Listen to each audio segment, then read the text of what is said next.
ببینم حالا چی کار میکنی؟ من نمیخوام جایی برم. یعنی چی نمیریم؟ ما قرار شام بریم بیرون، چرا آرایشتو پاک کردی؟ حاله؟ چی شده؟ مامان بزرگ چیزی گفته؟ آره؟ مامانم چیزی گفت؟ هیچ کس چیزی نگفته. پس چی شده؟ پس هیچی حمزه.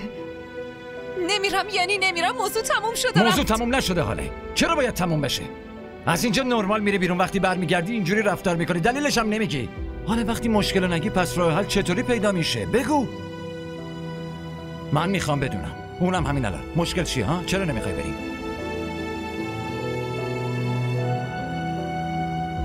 حرف بزن دیگه حاله. اینجوری نمیشه پیش رفت بابا. من یه جلسه مهم رو ول کردم و برای شام برنامه ریختم. خیلی هیجان زده بودم. مطمئنم یه مشکلی هست حاله. حمزه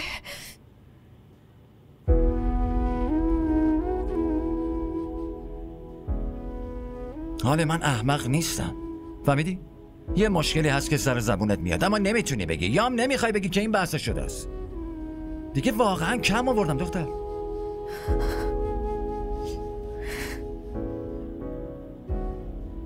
محض رضای خدا حاله. من حرفی بهت نزدم که اینجوری بخوای گریه کنی. اشتباه از توه. من همیشه باید عذرخواهی کنم.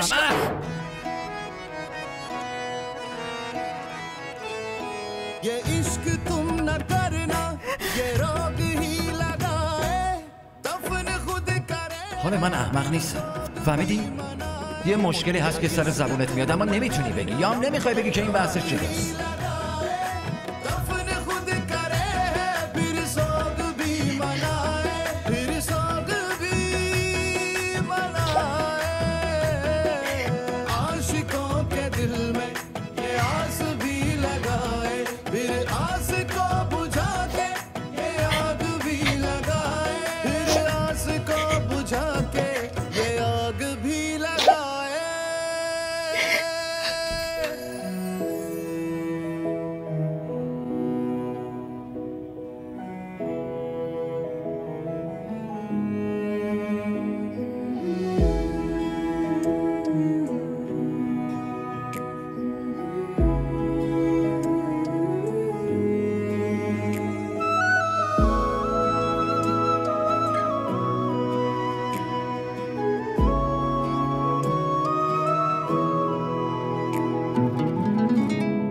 कैसे हो शुक्रिया मुझको जो चुन लिया हाल दिल न कह सके तुमने तो सुन लिया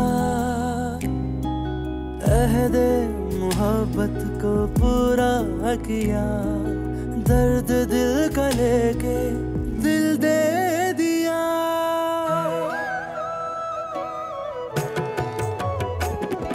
ये इश्क तुम न करना ये रोग ही लगाए दफन खुद करे फिर सोग भी मनाए आशिकों के दिल में ये आस भी लगाए फिर आस को बुझा के ये आग भी लगाए फिर आस को बुझा के ये आग भी लगाए.